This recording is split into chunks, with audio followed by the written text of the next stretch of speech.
You've been asking for it. It's here. Thank you so much, Phindile, for coming through. Just as an intro, who's Phindile? Where's Phindile coming from? Okay. Sanibonani. Phindile Dlamini, bred in Eswatini, Swaziland. 1 out of 8 kids, 4 boys, 4 girls. A mother, 1 grandmother of 2, great-grand of 1. Wow. Okay. Doesn't show. All right. So just a quick career background, where you started working, and few highlights, of your career. Because as we were talking, I got the feeling that you were a big shot. Once upon a time. So I started very humble. I used to be a till packer at ShopRite Checkers. But I was studying, so I'd disappear lunchtime and go and study on the roof. And the manager came looking for me one day and said, "What are you doing? Are they bullying you?" And I said, "No, they're not bullying me. I'm studying." He said, "You don't belong here." The following week, I was in Checkers head office. Then restructurings happened. Fast forward, I ended up in the financial sector, the old Southern life, giving away my age. The old Southern life. And that's how my career in the financial sector started. Started as an ordinary reconciliation clerk, stock order clerk. More fast forward, technical training. I'm a multidisciplinarian, thanks to the organization that I worked for until I left and became an entrepreneur. So people development, risk governance oversight, organization effectiveness, operations, etc., etc. All right. And you presumably climbed the ladder because you were studying during lunch at Pick and Pay. I assumed you progressed with that habit. Yes, I'm still studying even now. Oh, wow. So my first attempt to studying was LLB. Because I always thought I loved working with people, but during our times, no one defined what working with people, liking people meant. And I realized I don't want to represent criminals, because at the time I thought that that's the much that you can do with it. So I moved to psychology, which is where I am now. But even with psychology, I'm in research psychology and I do decoloniality. Okay. Yes. So at corporate, what were you doing? So corporate, I started as a technical trainer, and then I became one of the few individuals working in group organization effectiveness. There were 4 of us actually. And I looked after an area that supported sales and distribution. And my area, I looked after operations, front end and back office. So the branches that you see in the Tzaneen and the Mokupanes of this world were reporting to me. I also looked after risk governance and oversight. Also worked with the regulatory PMO. Anything that required sales to be supported with. I was the conduit between the centers of excellence in the organization and sales. So I was the first point of contact. Okay, so you were what, an executive? I was a divisional director. Okay, also that's what we call it. That's what they called it. Oh, okay. So you decide to leave. Or how did that go about? You working in corporate, how long was it that you were in corporate? Maybe let's stick with the last company. Yeah. So I had worked for them for 24 years before I decided to leave. Having joined as a technical trainer and left as an executive. Wow. Yes. Okay. So, what's the decision that drove you to decide to leave? I had a spine problem. 3 areas of my spine, the C, the back, and the lower. And my neurologist made me choose. She was very direct. She said I must choose what is my greatest stressor and get rid of it. So the stress was causing the back pains. Okay. And what was the stress? It was work. Okay. I thought you were divisional, the big boss. I thought you were stressing others. How does that work? Or there were people who were stressing you at the top? The stories that are never told is indeed when the higher you go and the head is in the clouds, the colder it becomes. Okay. So you chose your back. I must say that it has been something that was on my mind because in 2012, my husband and I went away because he felt I cook. I cook like a Portuguese lady. I just cook to fill the table Christmas Day. So we went away, and then we had dinner and lunch and all that, and I had nothing to do. So I started mapping what it is that I would do if I were to leave corporate. So in all honesty, even though I left 5 years ago, I kind of left 2012-ish. So I started mapping my interests, what people say about me, what they say I'm good at, encourage me to do. So I mapped that.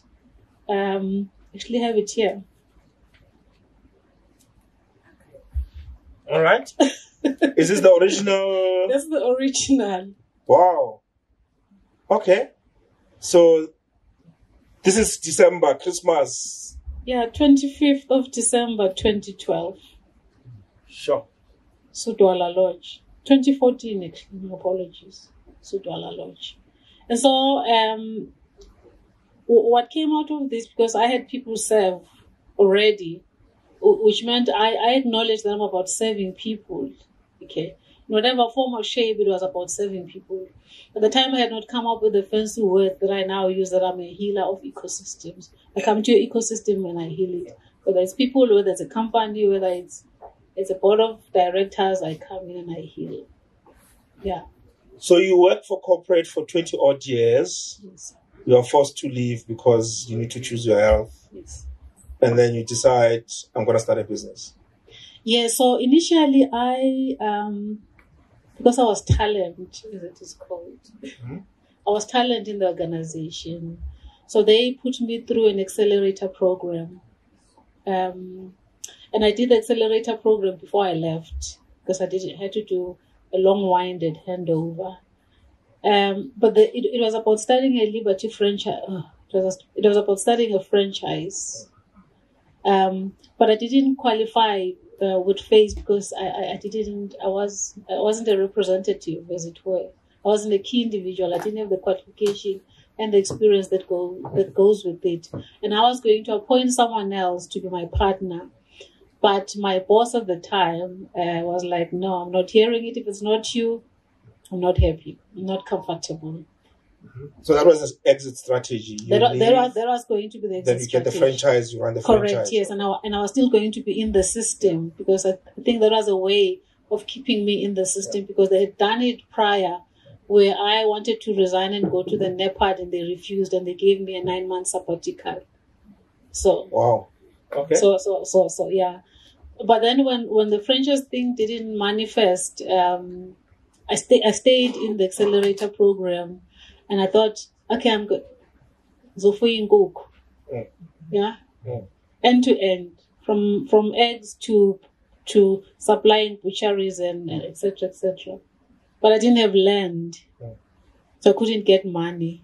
So very quickly, still in the program, because I needed to optimize being in the program, I then went back to what I know, which is corporate stuff.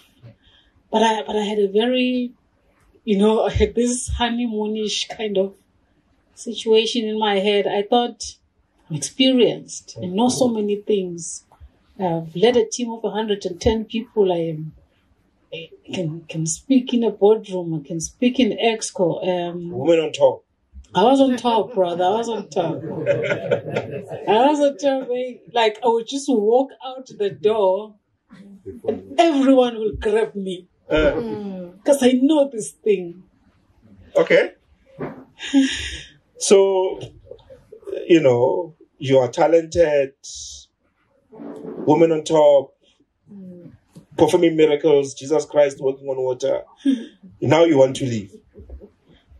So I left. I had beautiful plans. Like I work with strategy. I operationalize strategy. I'm very good at operationalizing. legislation. I operationalized legislation and in the organization. So I knew I knew my strength. But what I was still figuring out, I graduated in the accelerator program, and the same company that I worked for said, we want to start a graduate program, an internship program. We haven't done it before. We know you know what we would need to do. So I started one for them, end to end, to design content, delivered, mentored the young talent, as I call them. And I did that for 4 years. So I hadn't quite left. I'm not sure if it was a soft landing or a no landing at all.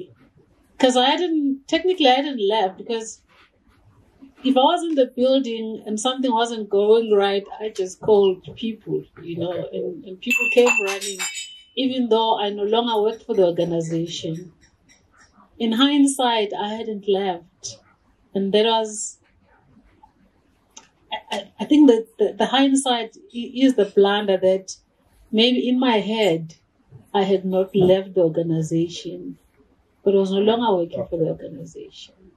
So eventually you leave, right? So, yes. Cut the umbilical cord, you're on your own now. Yes. So, remember, I had all my eggs in one basket. I'm good, I'm good. I know actuaries. I just tell them, this is what we're going to do on the program. When I leave, it's like, Joe, I realized that I didn't even understand the language of being an entrepreneur. I understand the corporate language. I knew how to present a case for change and get money, get a budget. In the boardroom. Whoever had to give me the money. But now you're an entrepreneur, you need to pitch. I need to pitch, and I'm not quite sure how much is too much. If I meet you here, when should I do a follow-up call, when am I, even my languaging is very careful, if your time allows. It's a corporate language. Time allows. It's like those, I hope this email finds you well. Lord, how can the email find me? But anyway. So, and maybe that is just the problem. I'm not even sure if sitting here, I have completely checked out from the corporate mindset, So I realized very quickly, apart from a whole lot of things that I had not thought of in terms of running a company, I thought my skills would carry me. But I realized very quickly that I need to belong to a group of people doing something, community of practice. Very quickly I learned that I need to belong to that kind of group. Okay. So you left after 20 odd years, you start your own thing. There's a whole series of rude awakenings that you, right? Language, as an entrepreneur, there's a different language to corporate. Yeah. What other things would you say are your rude awakenings? As an entrepreneur, full-time, there's no 25, SMS, salary, there's nothing. Come 25th, it's silent. The phone is silent. Too silent. Too silent. Right? So what are the other things? You're a full-time entrepreneur now. So the first thing is I had a coach. And I remember there was a time where there were too many things unsettling me in the organization and I wanted to leave. And when I told him, he said to me, I hear what's pushing you, but what's pulling you is very unclear. Okay. So fast forward, I bore that in mind, but for me, the rude awakening was, you see, in corporate, when something doesn't work, you call someone. doesn't matter who you are. Laptop is not switching on. I forgot the password. Yeah, you just call someone. Yeah. Setting up a printer. Yeah. So I realized very quickly that what's sitting CIPC of being a director and what is in real life are two completely different things. So my rude awakening number one was that I was an administrator, a bookkeeper, I made my own tea and I was everything. Yeah. I was an all-in-one. Number two, so I made the money. And I was excited. I made money. And obviously, when it came, it looked better than my salary post the tax man. And one of the things I had learned in the accelerator program was that is to get a good accountant, not compromise on that. So my accountant calls me. She says, I've loaded your VAT. I say, what is that? She says, you have to pay SAR. I say, what? That's my money. I worked. Yeah. She says, no, you must pay SARs. First of all, she asked me for invoices. Do you have a big invoice? I say, how big? So she says, this big. I say, no, I don't. Okay.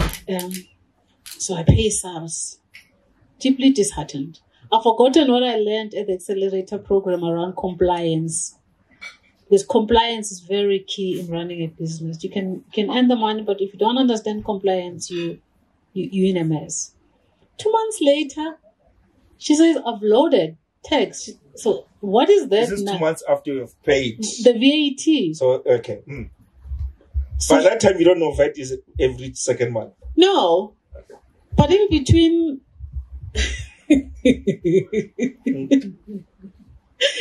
In between, she says, "Pay. I have to pay SARS again," and I say, "No. This is my money. Tell them this is my money." She says, "No, you phone them." So there I was. I phoned the call center. You're phoning SARS to tell them it's your money. Yeah, I'm from corporate. I phone and I over on top get results. So what happens? You call SARS. So she laughed, the girl laughs, so everyone laughs at me. So I come back and I go into e-filing, I read, I get to understand what it is, the different types of things, how you tax, how often you pay for what, if you're paying an advance, what does it mean? So I educate myself. So I no longer look like a fool. And a lot of other blunders that I made. The assumption, I think, I knew I am skilled and knowledgeable and experienced. I held massive institutional knowledge from a big corporate organization. And I really thought that will carry me. It was sufficient. But it was a rude awakening, understanding that it's not enough. You can't be limited to the field that you want to pursue. That you need to understand the landscape that you're moving into. So it was like, oh, okay. How much did you have to pay SARS? On estimate. Do you remember? A lot of money. It is a lot of money. It's in the past. You can tell us. I'm sure it's like. It was too much money. Is it? It was unjustifiably too much money. Yes. Yeah. So, one of the things that I've picked up working with entrepreneurs or people in corporate who want to go into business is they tend to mistake technical knowledge with business knowledge. They believe that because I know how to fix a car, how to present in a board, therefore, when I become an entrepreneur, it will just be easy. And what they don't realize is running a business, to your point, it means knowing how much printing paper is, knowing how much cartridge is. Like, what? This thing is $500. This thing is expensive. But when you're in corporate, it was someone else's baby to take care of, right? So that misalignment between corporate knowledge and the knowledge to run a business where there's vet, things like that.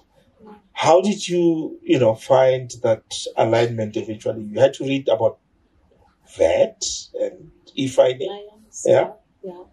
So I think one of the things that helped me in being part of the community of practice is I started sharing best practice. If you're solo.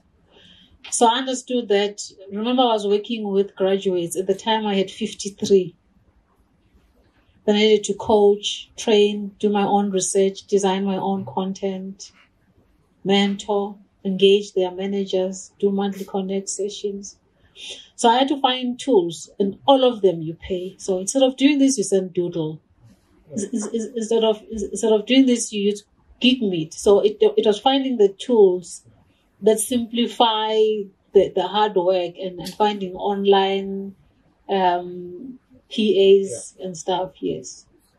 So you've got kids, grandkids, great-grandkids? Just one. Just one. Okay. Yes. So he or she decides, I want to do what grandmother's doing. What lessons have you picked up from your experience that you would tell them to avoid or tell them to do, if they want to do what you're doing? What lessons do you have in mind? I think for me, the important lesson is do your research. Don't be excited about this is what I want to do. Get a sense of how saturated the space you want to go in, or whether there's a gap that needs to be filled. And when you've done that, have backup money. Yeah? Have backup money and have a backup parcel. So one particular thing that I'm saying to my grandson, because he's into thrifting, he's already running his own business at his age, is to say, start something as a side hustle until the side hustle is your pull that makes you push yourself out of the formal employment system. So for me, I think that is the biggest one, to say, start the hustle, make the money, let it be demanding for you, let it demand your time to a point where you can't do both. You can't be fully employed and run your business at the same time. Okay. In conclusion, and I think I'd like to, this is not the story that you told me the last time. Quickly, share with us the story that you told us in conclusion. You told me about you doing a presentation with your partner. Okay, about working with? Yes, working with your partner. Working with the others. The other half. The other half. Yes. Okay. So I had a gig to do board evaluation, and my partner is an experienced board member, chairman, this and that, and I counted on his experience. I acknowledged his strength, so I said, we'll do this together. Yeah, I will do this, you will do that. So we agree on what it is that he's going to do and what I am going to do. But you will bring the content. Remember, we're not in a relationship right now. We business partners. We're working. So I said, bring your content, Pella. I'll zhuzh it up. I know how to zhuzh up the content. No, Stando, I knew it. The minute there's the word stand on it, there's no business that's going to happen. Anyway, fast forward, I extracted out of him. We're running out of time. We go to the client, we present, we agree, I'll start here, stop here, start there, stop there. It's his turn. He plays golf. He says, I stand to continue doing very well. And I check his phone, he's checking his golf schedule. Wow. And this is in front of the client? Yeah, he says, you're doing very well. Continue. I'm like, yo, okay. you must remember that we can say anything we want. The humility of respecting your man is quite important. So when he does that, he really puts you in a very precarious position. But when I got home, I told him, never, ever again will I work with you. You will be an advisor. Maybe the advice is get the advice. Let them advise you. But this is not gonna work. Maybe for some it works, but so what's the advice here? Should you work with your partner or not? Tread carefully. Oh. Which means it depends. It depends. It really depends on what it is that you're working on. Can I leave it there? Okay. Can we leave it there? Thank you so much. Can we give you a round of applause? Thank you.